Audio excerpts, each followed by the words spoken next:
Hello, lovely people. Thank you all for stopping by today. I hope everyone is doing well and keeping well by God's grace. I'm always excited to be sharing with you. Welcome back to all my existing subscribers. And if you're new here, welcome. My name is Samira. As we do it here, we'll go straight into today's topic and then to the cooking. But if you're here for just the cooking, please see here for when it starts. Thank you. Last week, I introduced our topic to you, which is forgiveness. Today, we will look at the Lord's Prayer test. Our scripture for today, which is our key scripture for the entire forgiveness series, is Ephesians chapter 4, verse 24, 31, and 32. I read that last week and I'll put it down in the description box for you to reference. But today, we are going to read Matthew chapter 6, verse 12. Matthew chapter 6, verse 12. I read the New King James Version. It says, "And forgive us our debts as we forgive our debtors." Amen. Now, how can you be sure that you have forgiven somebody? Often we say, "I have forgiven. I have nothing in my heart against him." However, you find that there's still a grudge you bear somewhere in your heart. One day, I asked a friend for a favor, and she said, "I will think about it." I felt like, what is there to think about? This is very simple. But then I made an excuse for her and said, maybe she's not familiar with the process. One day she asked me if she'd offended me, but I said no. I was certain she hadn't offended me. But one night I had a dream where she asked me if she had offended me. I said no again. But the Holy Spirit prompted me and said to me, "Oh yes, she has offended you." He said, "Remember when you asked her for that favor? Tell her." So I told her in a dream she had offended me. And I told her personally too. And that was when I forgave her completely.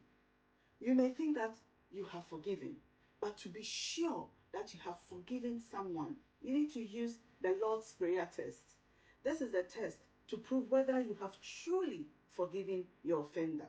This is the test. Pray the Lord's Prayer. Keep praying. When you get to the point where you refer to those who trespass against you, you should specifically mention the name of the person who offended you.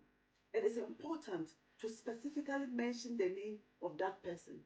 So the prayer becomes, for example, "And forgive me my trespasses as I forgive Joe Blocks."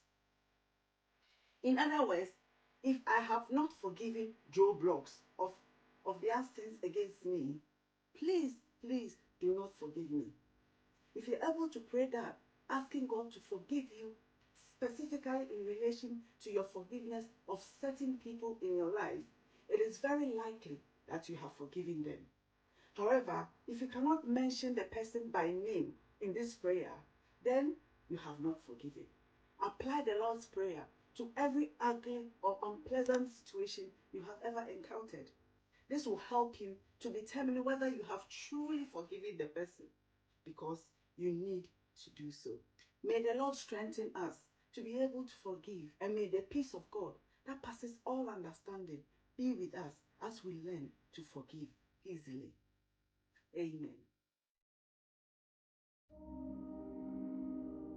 If you're watching me and not a born again, I would like to share this with you. Life is always followed by death and judgment. Your life is followed by death. Death is both an enemy to man and a blessing to man. Death is an enemy because we were not created to die. We were created to live forever. Death destroys everything that we tried to do on earth. It makes nonsense of our achievements and our successes. Death is also a blessing because it brings an end to the evil that men do. Death terminates the existence of evil men on the earth.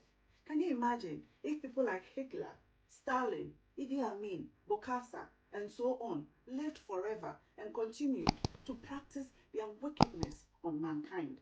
The Bible says in 1 Corinthians chapter 15, verse 54 to 55, that when the perishable has been clothed with the imperishable, and the mortal with immortality, then the saying that is written will come true. Death has been swallowed up in victory. Where, O death, is your victory? Where, O death, is your sting? Remember that life is always followed by death and judgment. We should always be ready for our judgment because we know not when we will die. Are you ready for your judgment?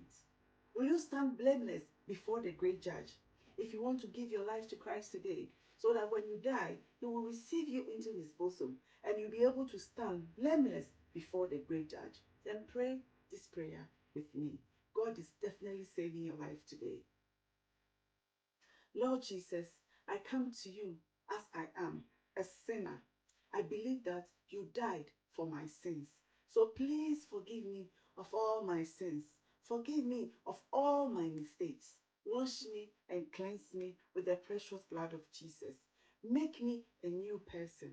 Write my name in the book of life. From today, I will live for you. I love you, Jesus, and thank you for saving me. Amen. If you pray this prayer with me, you are a born again Christian and you will need guidance on what to do next. You can email me and I can help you with this. My email address will be down in the description box. Thank you all for taking time to listen to me. Now, let's do this cooking thing. Hello, lovely people. So today we're going to try to make this lovely lamb leg here. So I hope everyone is doing well by God's grace here. I'll just go straight into it and not going to waste time at all. So first of all, what I did is I scored my meat, right? So I scored it sideways and then I crossed over for it to make some square patterns, right? Okay, so you can actually score this like very lightly into the skin. You don't have to go deeply, but I wanted the flavors to go in properly, so I did score it deeply into the flesh, right? So you massage it with some olive oil, both sides with some olive oil, and then you add the rest of your spices. So I'll be sprinkling some salt, black pepper, and some paprika on it, and just massage it into the flesh. And I'll let it sit for a few minutes as I prepare my vegetables, because I'll prepare a vegetable bed for this beauty to lie on, right? So as you can see, the black pepper and everything is going in there, and I'm trying to massage it, right? So after doing that, what I am going to be doing next is to sear this meat. Okay, so the purpose for searing this meat is to give it color, for it to look appetizing. Okay, and also the searing gives it a more concentrated, complex flavor, right?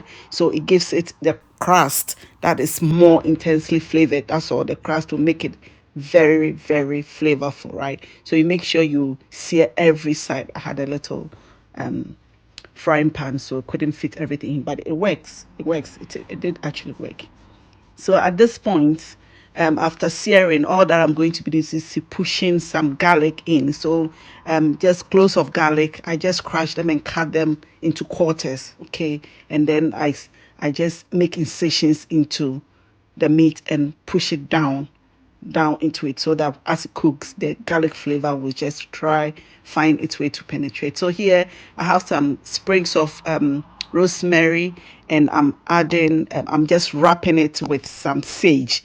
These two goes very well with lamb, okay? And I'm also inserting it into incisions I've made. Yeah.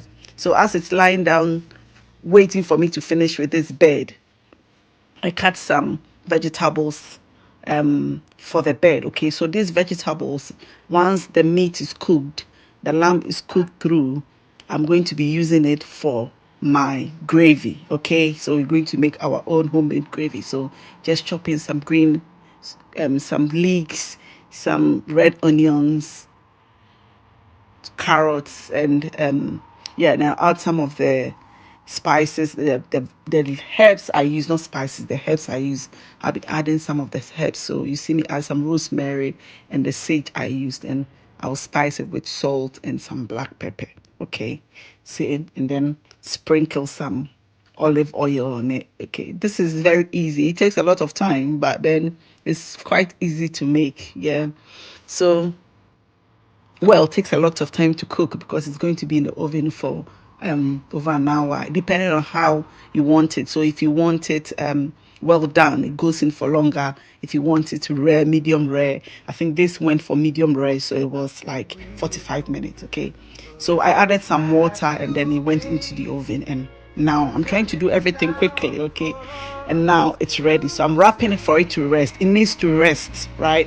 So it's resting now, and I'm going on to my gravy. So I poured everything into a saucepan, and I'm picking out the bigger chunks of the carrots to serve my dinner with. Okay, so I'm just taking some out, and into it goes some stock, right? And I'm adding chili because I always want my food to be spicy, so I have just chili flakes that goes in there.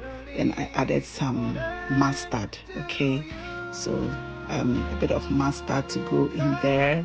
And yeah, so this is going to be cooking slowly, and then we'll make some thickening, right? So we want this gravy, because right now, as you can see, it looks very watery. So I'm going to be making some thickening, which we need some butter and like a tablespoon of about 25 grams of butter and a tablespoon of flour, just to, you heat it up, melt it together, and mix it, and you add it to your sauce, right? So this will thicken it up and will give you a very nice, beautiful flavor and very silky gravy. You see that shine on it, right? So you mix it together, you let it simmer for about 2 minutes, and you just, to spice it with some black pepper, and just taste it to see if it's to your taste. Then whatever seasoning you put it in. So as you can see, it's thickened nicely, and I am straining it. Okay, I'm straining it, and the rest of the vegetables you can eat it if you want. If you don't want to, you can just chuck it, right? Yeah, so this is our gravy. See how beautiful it is. So at this point, our lamb has been resting beautifully, and as you see, when you cut it, you cut it, and you see the meat, like, it looks so, gorgeous. It looks sumptuous and delicious, right? Very juicy, and you see that there's no blood oozing out. This is because it's been resting for a long time. If you don't let it rest for a long time, as you cut it, you see blood oozing out, right? So yeah, this was really enjoyed that day with some potatoes, right? And the following day, the leftover, I use it to make this beautiful fried rice. Just the pieces, you cut them into pieces, and yeah. So this is a very simple recipe I wanted to share with you. Yeah, it's that simple, and I hope you did enjoy it. Okay, if you did enjoy, give me a thumbs up, right? And don't forget to subscribe, like, and share if you wish, right? So this is my potatoes. I'll leave a link to these beautiful potatoes, right, how I made them, in the description box for you to see. And I hope to see you very soon. Thank you all for taking time, to watch. Thank you, and I will see you next week. Bye.